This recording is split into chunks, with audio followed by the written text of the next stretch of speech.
All right.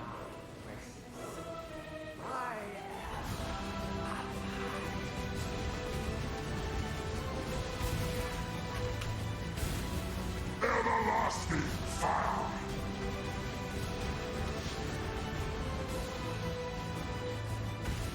Is an illusion. Die.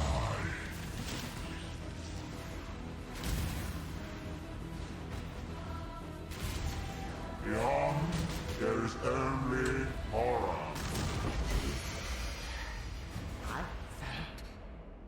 So is Bane uber viable? Hopefully that answers that.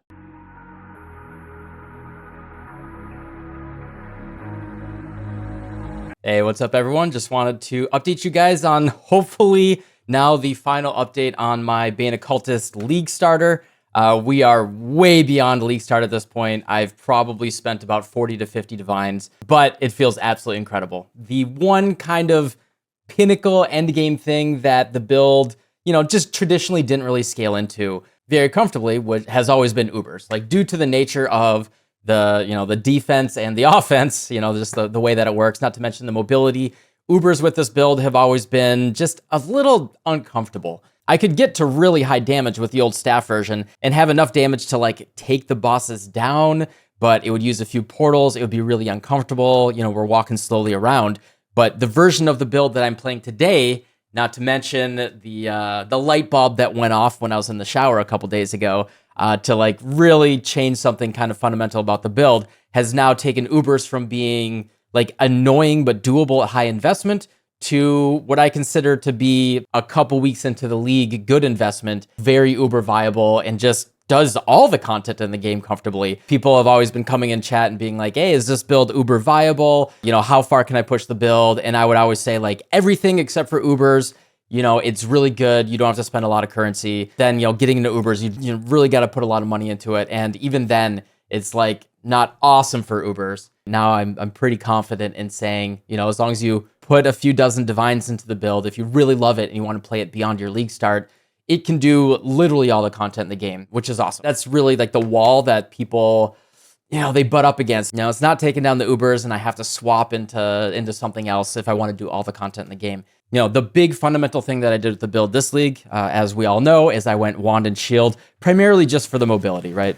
And by doing that, what I did is I ended up crafting these gloves, which give me +2 to level of socketed AoE gems. It was working for both ED and Blight, and +1 level of socketed projectile gems, not to mention the Pierce is really nice for ED. So ED was getting +3 levels, and Blight was getting +2 levels. And I was in the shower, I was like, you know what? If I'm getting one additional level on projectile gems, Soulrend is a projectile, and Soulrend got 30% more damage last patch, and I bet you a 2120 Soulrend is a lot cheaper. Making a 2120 Vol Blight is an absolute pain in the ass. So I got out of the shower and the whole thing, I was like, I was really excited actually. I ran out of the shower and I checked the price for a 2120 Soulrend, and it was literally just 20 chaos. Just no one's really building around it.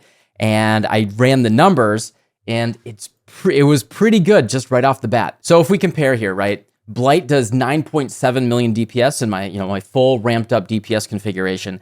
The problem is Blight is kind of melee range, and it has a ramp time, right? The max sustainable stacks, we have to get up to 20 stacks at a 5.95 cast rate. Assuming we're not perfectly channeling, that is 4 full seconds of channeling. And that's the most uncomfortable thing about getting all of our damage out, is we had to be melee range, we had to channel for 4 full seconds.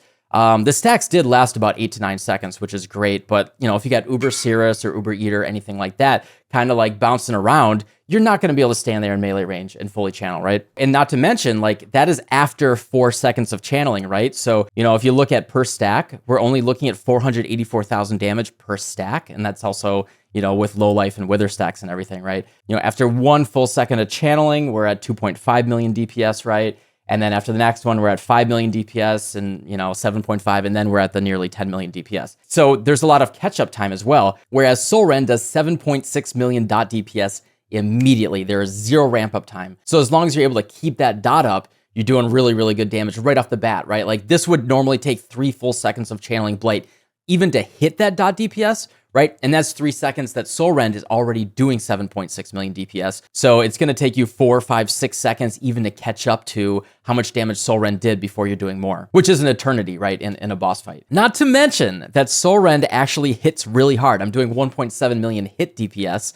Normally not something that we care about with this build, but it's already hitting really, really hard. So, as long as we're able to chain cast, we're doing 9.3 million DPS all the time with Soulrend with 0 ramp up time, which is great.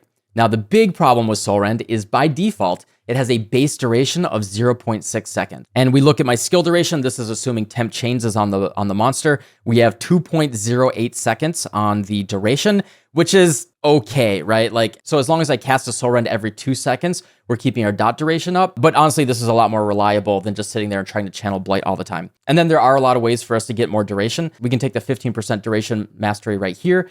We could also go for the prefix on our weapon to get increased chaos skills duration right there. Or we could even go for additional Wicked Paul right here for more skill effect duration. That's really the short of it is, it sucks to lose Vol Blight for the screen clear, having another slow projectile to go out there and, slowly hit the monster. The nice thing about Soulrend is it does heat seek, unlike Essence Drain, which is a straight line. If I'm fighting Uber Eater, he's going to do hunger, big AoE explosion, anything like that. I can just sit here and have full DPS uptime by spamming Soulrend instead of losing all of my Blight stacks, right? So yeah, that's really the big change that I did.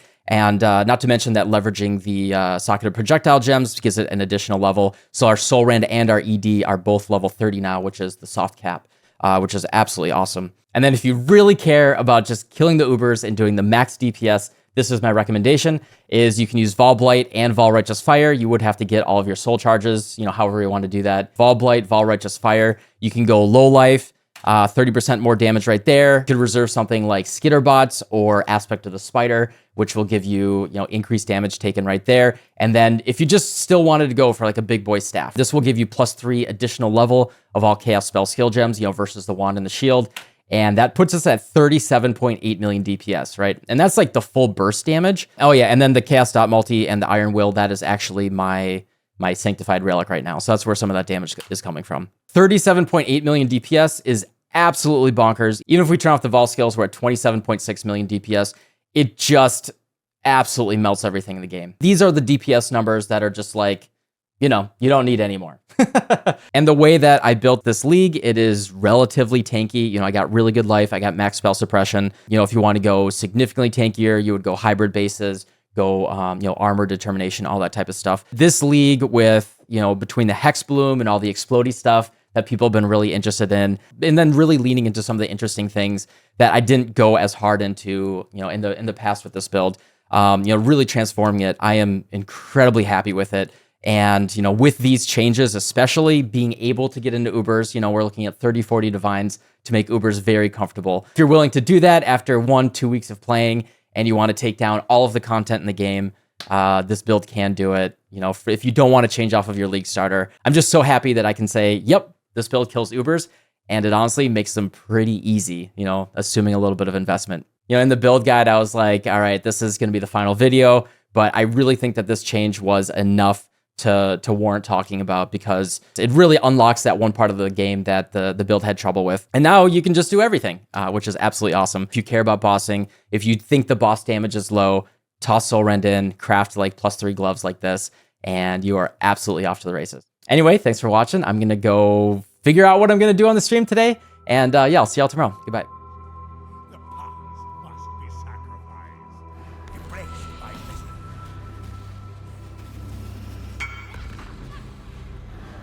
I need more mana.